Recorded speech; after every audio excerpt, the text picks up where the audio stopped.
ನಿಮ್ಗೇನಾದರೂ ಈ ಹವ್ಯಾಸ ಇದ್ರೆ 100% ನಿಮಗೆ ಪ್ಯಾರಾಲಿಸಿಸ್ ಸ್ಟ್ರೋಕ್ ಆಗೇ ಆಗುತ್ತೆ. ಈ ಹವ್ಯಾಸ ಇದ್ದು ಈಗಾಗಲೇ ನಿಮಗೆ ಸ್ಟ್ರೋಕ್ ಆಗೋಗಿದೆ ಅಂದರೆ ಅದಕ್ಕೆ ಏನು ಪರಿಹಾರ ಅನ್ನೋದು ಈ ವಿಡಿಯೋನಲ್ಲಿ ನಾನು ತಿಳಿಸ್ಕೊಡ್ತೀನಿ.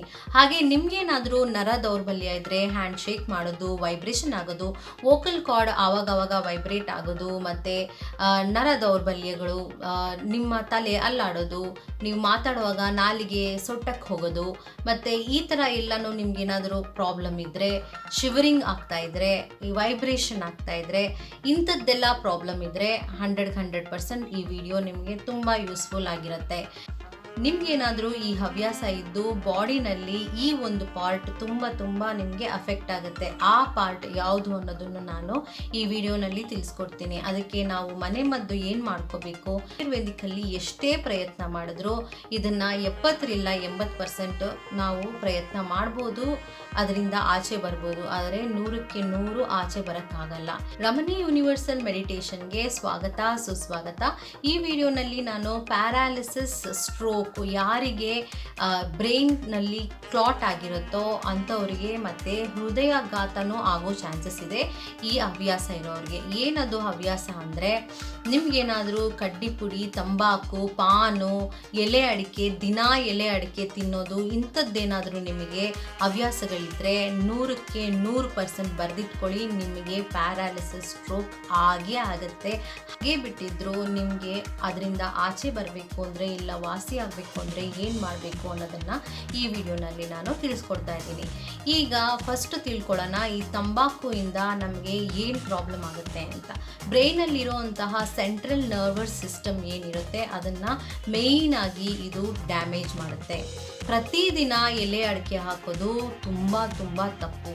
ಬೇ ಲೀಫ್ನ ನಾವು ಎವ್ರಿ ಡೇ ತಿನ್ನಲೇಬಾರ್ದು. ಯಾವಾಗಲೂ ಒಂದು ಸಲ ಪಾನ್ಗಳು, ಈಗಂತೂ ವೆರೈಟಿ ಪಾನ್ಗಳು ಬಂದಿದೆ. ಮದುವೆಗಳಲ್ಲಿ ಅಂತೂ ಈ ವೆರೈಟಿ ಪಾನ್ ಒಂದು ಸಲ ತಿಂದರೆ ಅದನ್ನು ಪ್ರತಿದಿನ ತಿನ್ನಬೇಕು ಅನಿಸುತ್ತೆ. ಫೈರ್ ಪಾನ್ ಅಂತೆ.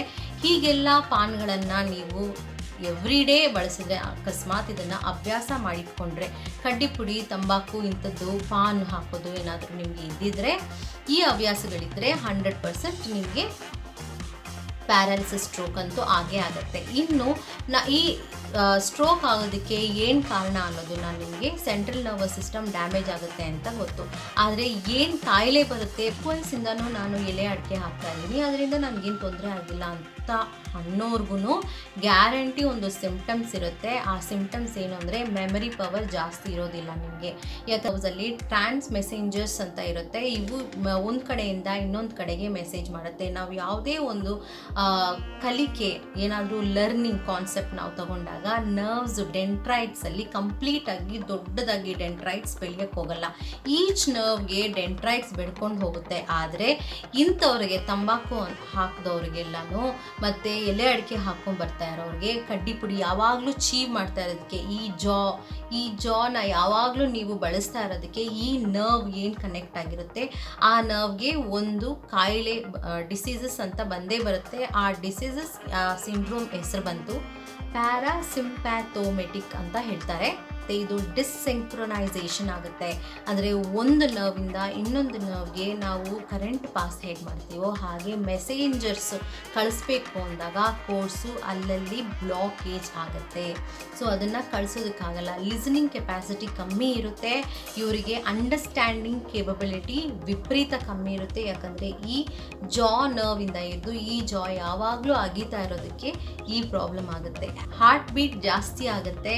ಮತ್ತು ಈ ನರ್ವ್ಸ್ ಏನಿರುತ್ತೋ ಈ ನರ್ವ್ಸು ಇಲ್ಲಿ ಮೇನ್ ಸೆಂಟ್ರಲ್ ನರ್ವಸ್ ಸಿಸ್ಟಮ್ಗೆ ಡ್ಯಾಮೇಜ್ ಆಗುವಂಥ ತುಂಬ ಚಾನ್ಸಸ್ ಇರುತ್ತೆ, ಕ್ಲಾಟ್ ಆಗುವಂಥ ಚಾನ್ಸಸ್ ಇರುತ್ತೆ. ಸೊ ಇಲ್ಲಿಗೆ 100% ನಮಗೆ ಒಂದು ಕ್ಲಾರಿಫಿಕೇಷನ್ ಸಿಕ್ತು, ನೀವು ಎಲೆ ಅಡಿಕೆ ಹಾಕೋದ್ರಿಂದ ಪ್ಯಾರಾಲಿಸಿಸ್ ಆಗೇ ಆಗುತ್ತೆ ಅಂತ. ಈಗ ಪಾನ್ ಹಾಕೋಗೆ ವಾಸನೆ ಬರೋದಕ್ಕೋಸ್ಕರ ನಾನು ಪಾನ್ ಹಾಕ್ತೀನಿ, ನಾನು ಆ ಪಾನ್ ಹಾಕಲ್ಲ, ನಾನು ಈ ಪಾನ್ ಹಾಕ್ತೀನಿ. ಯಾವುದೇ ಪಾನ್ ಹಾಕಿದ್ರೂ ಆ ಪಾನಲ್ಲಿ ಇದನ್ನು ಬಳಸೋದು ತಪ್ಪು ಅಂತಲೇ ಬರೆದಿರ್ತಾರೆ. ಅವರು ಸೇಫ್ ಆಗಿರ್ಬೋದು, ಆದರೆ ನೀವು 100% ಸೇಫ್ ಅಲ್ಲ. ಇವಾಗ ಯಾವ ಬಾಡಿ ಪಾರ್ಟ್ ಅಫೆಕ್ಟ್ ಆಗುತ್ತೆ ಅನ್ನೋದನ್ನು ನಾವು ತಿಳ್ಕೊಳ್ಳೋಣ. ಮೇಯ್ನಾಗಿ ಹೆಡ್ ಪಾರ್ಟ್ ಅಫೆಕ್ಟ್ ಆಗುತ್ತೆ. ಮೇಯ್ನಾಗಿ ನಮ್ಮ ಶರೀರದಲ್ಲಿ ಕೈ, ಕಾಲು ಪ್ಯಾರಾಲಿಸಿಸ್ ಆಗುತ್ತೆ ಅಂತ ನೀವು ಅಂದ್ಕೊಂಡ್ರೆ, ಮೇಯ್ನಾಗಿ ಇಲ್ಲಿಂದ ಇಲ್ಲಿಗೆ ಮತ್ತು ಇಲ್ಲಿಂದ ಇಲ್ಲಿಗೆ ಆಗಿರೋದ್ರಿಂದ ಈ ಕಿವಿ, ಈ ಬಾಯಿ ಮತ್ತು ಈ ಜಾ ಕಡೆ ನಿಮಗೆ ಏನಾದರೂ 100% ನಿಮಗೆ ಆಗೇ ಆಗುತ್ತೆ. ಆಗ ನಿಮಗೆ ಮೂತಿ ಸೊಟ್ಟಗೋಗೋದು ಮತ್ತು ನಾಲಿಗೆ ಈ ಕಡೆ ಬರೋದು ಮತ್ತು ನಿಮಗೆ ಗೊತ್ತಿಲ್ಲದೆ ಇರೋ ಹಾಗೆ ನೀವು ಜೊಲ್ ಸುರಿಸೋದು, ಇಂತಹ ಒಂದು ಕಾಯಿಲೆಗೆ ನೀವು ಗುರಿ ಆಗೇ ಆಗ್ತೀರಾ. ಯಾಕಂದರೆ ನಿಮಗೆ ಆ ಒಳಗಡೆ ಸಲೈವ ಏನಿರುತ್ತೋ ಅದು ನಿಮಗೆ ವಿಪರೀತ ಆ್ಯಕ್ಟಿವ್ ಆಗಿರೋದ್ರಿಂದ ಆ ಸಲೈವದು ಮೇನ್ ಟೇಸ್ಟ್ ಗ್ಲ್ಯಾಂಡ್ಸೇ ಬಿಟ್ಟೋಗ್ಬಿಟ್ಟಿರುತ್ತೆ.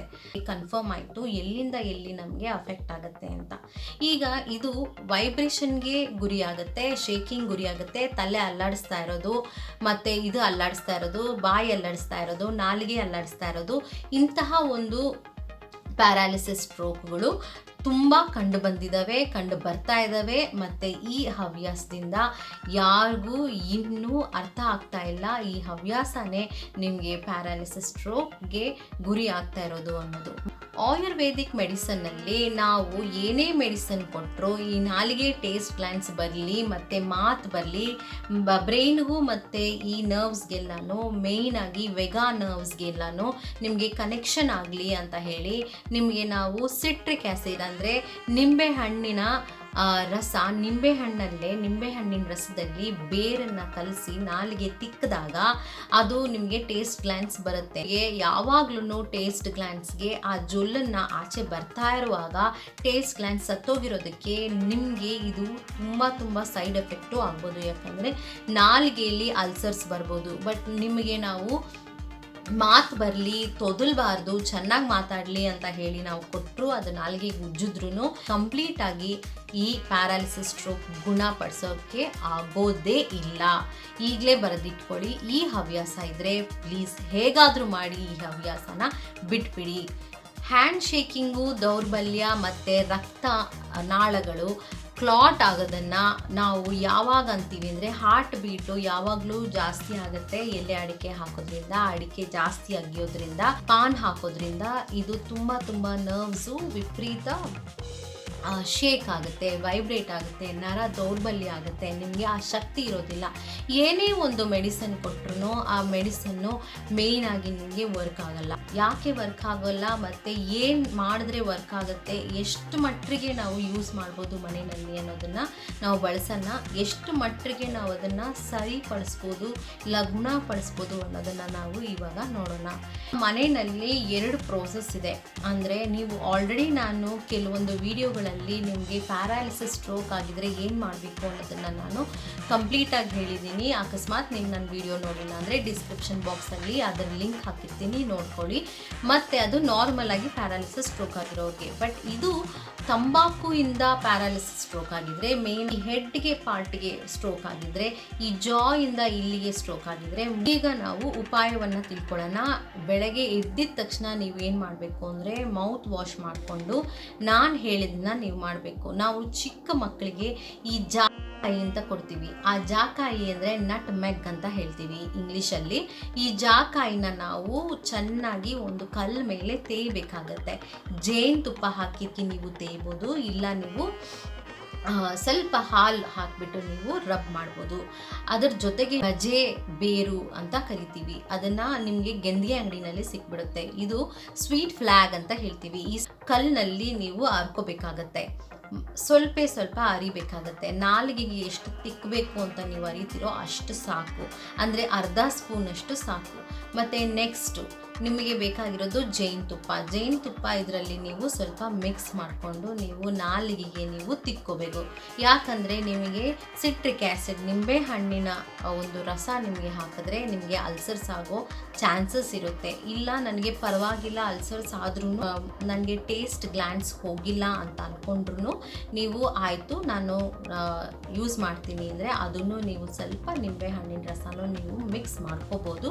ಬಟ್ ಜೇನುತುಪ್ಪ ನೀವು ಮಿಕ್ಸ್ ಮಿಕ್ಸ್ ಮಾಡ್ಕೊಳ್ಳಿ. ಅದು ನಾಟಿ ಜೇನುತುಪ್ಪ ಆಗಿದ್ರೇ ಒಳ್ಳೆಯದು. ಅದನ್ನು ಮಿಕ್ಸ್ ಮಾಡಿಕೊಂಡು ನಾಲಿಗೆಗೆ ನೀವು ದಿನ ಬೆಳಗ್ಗೆ ಹಚ್ಚೋದ್ರಿಂದ ನಿಮಗೆ ಮೇಯ್ನಾಗಿ ಈ ಜಾ ನರ್ವ್ಸ್ ಏನಿರುತ್ತೆ ಅದಕ್ಕೆ ಸ್ವಲ್ಪ ಸ್ಟ್ರೆಂತ್ ಬರುತ್ತೆ. ಇಲ್ಲಿ ನಿಮ್ಗೆ ಎಲ್ಲೆಲ್ಲಿ ನಿಮಗೆ ಡಿಸ್ಕನೆಕ್ಟ್ ಆಗಿರುತ್ತೋ ಅಲ್ಲೆಲ್ಲ ನಿಮಗೆ ಡಿಸ್ಕಂಫರ್ಟ್ ಆಗಿರುತ್ತೋ ಅಲ್ಲೆಲ್ಲ ನಿಮಗೆ ಕಂಫರ್ಟ್ ಅಂತ ಅನಿಸುತ್ತೆ. ಮತ್ತು ನಿಮಗೆ ಜಾಯಿಂಟ್ ಆಗೋ ಚಾನ್ಸಸ್ ಇರುತ್ತೆ, ಸಿಂಕ್ರನೈಸ್ ಆಗೋ ಚಾನ್ಸಸ್ ಇರುತ್ತೆ. ಹೀಗೆ ಜಾಸ್ತಿ ಮಾತಾಡೋಕ್ಕಾಗ್ತಾ ಇಲ್ಲ, ತೋದಲ್ತಾ ಇದೆ ಅಂದಾಗ ನೀವು ಅದನ್ನು ಮಾಡಬೇಕು. ಸೆಕೆಂಡ್, ಸ್ಟ್ರೆಂತ್ ಬರೋದಕ್ಕೆ ಈ ತಲೆಯಲ್ಲಿರೋ ಈ ನರ್ವ್ ಸ್ಟ್ರೆಂತ್ ಬರಬೇಕು. ಮತ್ತು ಈ ಬಾಯಿ ಇದು ಅಲ್ಲಾಡಬಾರ್ದು. ಇದು ನಿಮಗೆ ಮಾತಾಡುವಾಗ ಶೇಕ್ ಆಗ್ತಿದೆ ಅನ್ನೋವಾಗ ನೀವು ಏನು ಮಾಡಬೇಕು ಅಂದರೆ ಕೆಲವೊಂದು ನಾನು ಏನು ಹೇಳ್ತೀನಿ ಅದನ್ನು ನೀವು ಪೌಡ್ರ್ ಮಾಡಿಟ್ಕೊಂಡ್ರೆ ಒಳ್ಳೆಯದು. ನಿಮಗೆ ಆಶ್ಚರ್ಯ ಆಗುತ್ತೆ. ಜಾಕ್ ಫ್ರೂಟ್ ಸೀಡ್ ಅಂದರೆ ನಾನು ಬೀಜ ಏನಿರುತ್ತೋ ಅದನ್ನು ನೀವು ಬಿಸಿಲಿಗೆ ಇಟ್ಟು ಡ್ರೈ ಮಾಡಿಕೊಂಡು ಅದನ್ನು ಚಿಕ್ಕದಾಗಿ ಪೀಸ್ ಮಾಡಿ ಅದನ್ನು ಹುರಿದು ಪೌಡರ್ ಮಾಡಿಟ್ಕೊಂಡ್ರೆ ತುಂಬ ಒಳ್ಳೆಯದು. ಯಾಕೆ ಅಂದರೆ ಜಾಕ್ ಫ್ರೂಟ್ ಸೀಡ್ ಅಲ್ಲಿ ವಿಟಮಿನ್ ಎ ಇರುತ್ತೆ, ವಿಟಮಿನ್ B12 ಇರುತ್ತೆ, ರಕ್ತನಾಳಗಳನ್ನು ಕ್ಲೀನ್ ಮಾಡೋ ಶಕ್ತಿ ಅದಕ್ಕಿರುತ್ತೆ. ಮತ್ತು ನೀವು ಕಣ್ಣು, ಈ ಮೂಗು, ಈ ಬಾಯಿ, ಏನು ENT, ಈ ವೋಕಲ್ ಕಾರ್ಡು ಇದೆಲ್ಲ ಕನೆಕ್ಟ್ ಆಗಿರುತ್ತೋ ಆ ನರ್ವ್ಸ್ಗೆ ಸ್ಟ್ರೆಂತ್ ಕೊಡೋದಕ್ಕೆ ಈ ಜಾಕ್ ಫ್ರೂಟ್ದು ಸೀಡ್ಸು ತುಂಬ ಇಂಪಾರ್ಟೆಂಟು. ತುಂಬ ಜನಕ್ಕೆ ಈ ವಿಷಯ ಗೊತ್ತಿಲ್ಲ. ಮತ್ತು ನೆಕ್ಸ್ಟ್ ಬಂದು ಫ್ಲ್ಯಾಕ್ಸ್ ಸೀಡ್ಸ್ ಅಂತ ಹೇಳ್ತೀವಿ, ಅಂದರೆ ಅಗಸೆ ಬೀಜ. ಅಗಸೆ ಬೀಜನೂ ನೀವು 1 ಸ್ಪೂನ್ 2 ಸ್ಪೂನ್ ಅಷ್ಟು ನೀವು ಚೆನ್ನಾಗಿ ಹುರಿದ್ಬಿಟ್ಟು ನೀವು ಅದ್ರ ಜೊತೆಗೆ ಪೌಡ್ರ್ ಮಾಡ್ಕೋಬೇಕು. ಮತ್ತು ವಾಲ್ನಟ್ ಪೌಡರ್ ಅಂದರೆ ವಾಲ್ನಟ್ನ ನೀವು ಪೌಡ್ರ್ ಮಾಡಿಕೊಂಡು ಅಕ್ರೋಟ್ ಅದನ್ನು ಇದರಲ್ಲಿ ನೀವು ಮಿಕ್ಸ್ ಮಾಡ್ಕೋಬೋದು. ಅದು ತುಂಬ ಇಂಪಾರ್ಟೆಂಟು ಬ್ರೈನ್ಗೆ, ರಿಸರ್ಚ್ಗೆ. ಕೆಲವೊಂದ್ಸಲ ನೀವು ಮಾತಾಡ್ತಾ ಇದ್ರು ನೀವು ಬ್ಲಡ್ ಕ್ಲಾಟ್ ಆಗಿರೋದ್ರಿಂದ ನೀವು ರೆಸ್ಪಾಂಡ್ ಮಾಡಲ್ಲ. ಸೊ ಆವಾಗ ಈ ನರ್ವ್ಸ್ಗೆ, ಸೆನ್ಸರಿ ಮೋಟಾರ್ಸ್ಗೆ ಈ ವಾಲ್ನಟ್ಸ್ ತುಂಬ ಇಂಪಾರ್ಟೆಂಟ್ ಆಗುತ್ತೆ. ಅದರ ಪೌಡರು ನೀವು ಅದರ ಜೊತೆಗೆ ಮಾಡಿಟ್ಕೋಬೇಕು. ಮತ್ತು ಗ್ರೌಂಡ್ ನಟ್ಸ್, ಈ ಬೀಜನೂ ಅಷ್ಟೇ ಇಂಪಾರ್ಟೆಂಟು. ಕಡಲೆಕಾಯಿ ಬೀಜನಲ್ಲಿ ಫ್ಯಾಟ್ಸ್ ಇರುತ್ತೆ, ಅದು ಬೇರೆ ವಿಷಯ. ಆದರೆ ಕಡಲೆಕಾಯಿ ಬೀಜನ ನೀವು ಹುರಿದ್ಬಿಟ್ಟು ಪೌಡರ್ ಮಾಡಿಕೊಂಡ್ರೆ ನಿಮಗೆ ಹಾರ್ಲಿಕ್ಸು, ಕಾಂಪ್ಲೇನ್ ಅಲ್ಲೆಲ್ಲ ಹೇಗೆ ನಿಮಗೆ ಸ್ಟ್ರೆಂತ್ ಸಿಗುತ್ತೋ ಹಾಗೆ ಇಲ್ಲಿ ಮೇಯ್ನಾಗಿ ನಿಮ್ಮ ಈ ಪ್ಯಾರಾಲಿಸಿಸ್, ಸ್ಟ್ರೋಕ್ ಆಗಿರೋರಿಗೆ ಕೋಲ್ಡ್ ಆಗೋದು ತಪ್ಪಿ ನಿಮಗೆ ಮೇಯ್ನಾಗಿ ಗ್ರೋತ್, ಈ ಡೆಂಟ್ರೈಟ್ಸ್ ನಿಮಗೆ ಸ್ಟಾಪ್ ಆಗಿಬಿಟ್ಟಿರುತ್ತೆ, ಅದು ಗ್ರೋ ಆಗೋದಿಲ್ಲ ನರ್ವ್ ಸಿಸ್ಟಮಲ್ಲಿ. ಆವಾಗ ಏನಾಗುತ್ತೆ, ಡೆಂಟ್ರೈಟ್ಸ್ಗೆ ಗ್ರೋ ಆಗೋದಕ್ಕೆ ಅದೊಂದು ಮೇಯ್ನ್ ರಾಮಬಾಣ ಅಂತ ಹೇಳ್ಬೋದು. ನೆಕ್ಸ್ಟ್ ಹುರುಳಿಕಾಳು, ಇದು ಎಷ್ಟು ತುಂಬ ಇಂಪಾರ್ಟೆಂಟ್ ಅಂದರೆ ಎಂಥ ಹಾರ್ಸ್ಗೂ ತುಂಬ ಇಂಪಾರ್ಟೆಂಟು. ಇದನ್ನೆಲ್ಲಾನು ಹುರಿದು ಪುಡಿ ಮಾಡಿ ನೀವು ಒಂದು ಬಾಟ್ಲಲ್ಲಿ ಹಾಕ್ಕೊಂಡು ಪ್ರತಿದಿನ ಹಾಲಲ್ಲಿ ನೀವು ಮಿಕ್ಸ್ ಮಾಡ್ಕೊಂಡು ಕುಡಿದ್ರೆ ಒಳ್ಳೆಯದು. ಅದು ಬೆಳಗ್ಗೆ ಮತ್ತು ಸಂಜೆ ಕುಡಿದ್ರೆ ಇನ್ನೂ ಒಳ್ಳೆಯದು. ಬೇಗ ನಿಮಗೆ ನರ್ವ್ಸ್ಗೆ ಸ್ಟ್ರೆಂತ್ ಬರುತ್ತೆ. ಈಗ ನಾನು ನಿಮಗೆ ಫಸ್ಟ್ ಆಯಿತು, ಸೆಕೆಂಡ್ ಆಯಿತು, ಇವಾಗ ಥರ್ಡ್ ಎಕ್ಸಸೈಸ್. ಹೇಗೆ ನೀವು ಎಕ್ಸಸೈಸ್ ಮಾಡಬೇಕು, ಮುಖ ಎಕ್ಸಸೈಸ್ ಬೇರೆ, ಕೈ ಕಾಲು ಅಂದರೆ ಎಕ್ಸಸೈಸ್ ಬೇರೆ. ಇವಾಗ ನಾನು ಎಕ್ಸಸೈಸ್ನ ನೀಟಾಗಿ ಹೇಳ್ಕೊಡ್ತೀನಿ, ಸರಿಯಾಗಿ ನೋಡ್ಕೊಳ್ಳಿ. ಥರ್ಡ್ ಪಾಯಿಂಟ್ ಇದು, ಇದನ್ನು ನೀವು ಮಾಡಲೇಬೇಕು. ಇಲ್ಲಾಂದರೆ ನಿಮಗೆ ಮಾತು ಬರೋದು ಕಷ್ಟ, ಇಲ್ಲ ವೈಬ್ರೇಷನ್ ನಿಲ್ಲೋದು ಕಷ್ಟ, ಸ್ಟಡಿ ಆಗೋದು ಕಷ್ಟ. ಸೊ ನಿಮಗೆ ನೀವೇ ಕಂಟ್ರೋಲ್ ತಗೋಬೇಕು ಮತ್ತು ನಿಮಗೆ ನೀವೇ ಟ್ರೈ ಮಾಡಬೇಕು ಈ ಥರ ಒಂದು ಎಕ್ಸಸೈಸ್ ಮಾಡೋಕ್ಕೆ. ಆಗಲಿಲ್ಲ ಅಂದರೂ ನೀವು ಟ್ರೈ ಮಾಡಬೇಕಾಗತ್ತೆ. ಈಗ ಓ ಅಂತ ನೀವು ಬರ್ಕೊಂಡು ಹೀಗೆ ಒಂದು ಪೆನ್ ಏನಾದರೂ ಇಟ್ಕೊಂಡು ಹೀಗೆ ಮುಂದ್ಗಡೆ ಇಟ್ಕೊಂಡು ನೋಡಿ, ಈ ಜಾ ಏನಿರುತ್ತೆ ಹೀಗೆ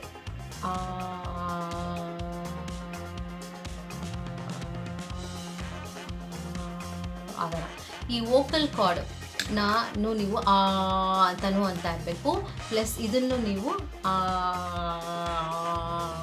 ಆ ಥರ.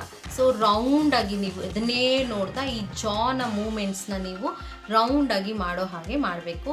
ಕ್ಲಾಕ್ ವೈಸು ಮಾಡಬೇಕು, ಆ್ಯಂಟಿ ಕ್ಲಾಕ್ ವೈಸು ಮಾಡಬೇಕು. ಇದನ್ನು ನೀವು 10 ಟೈಮ್ಸ್ ಆದರೂ ಪ್ರಯತ್ನ ಮಾಡಲೇಬೇಕು. ನೀವು ಹಿಂಗಾದರೂ ಮಾಡಿ ಇದರಿಂದ ಆಚೆ ಬರಬೇಕು ಅನ್ನೋದು ನನಗೂ ಇಷ್ಟ, ಪ್ರತಿಯೊಬ್ಬರಿಗೂ ಇಷ್ಟ, ಹಾಗೆ ನಿಮಗೂ ಇಷ್ಟ. ನೀವೇನಾದರೂ ಸ್ಟ್ರಾಂಗ್ ಮೈಂಡ್ಸೆಟ್ ಇಟ್ಕೊಂಡು ನಾನು ಇದರಿಂದೆಲ್ಲ ಆಚೆ ಬರ್ತೀನಿ ಮೇಡಮ್ ಅಂತ ಅಂದ್ಕೊಂಡ್ರೆ ನನಗೆ ಆಗುವಷ್ಟು ಖುಷಿ ಯಾರಿಗೂ ಆಗಲ್ಲ. ಇಷ್ಟೆಲ್ಲ ನೀವು ಈ ವಿಡಿಯೋನಲ್ಲಿ ತಿಳ್ಕೊಂಡಿದ್ದೀರಾ. ನಿಮ್ಗೇನಾದರೂ ಈ ವಿಡಿಯೋ ಇಷ್ಟ ಆಗಿದ್ರೆ ಲೈಕ್ ಮಾಡಿ, ಶೇರ್ ಮಾಡಿ. ನನ್ನ ಚಾನಲ್ಗೆ ಹೊಸಬ್ರಾಗಿದ್ದರೆ ಸಬ್ಸ್ಕ್ರೈಬ್ ಮಾಡೋದನ್ನು ಮರಿಬೇಡಿ.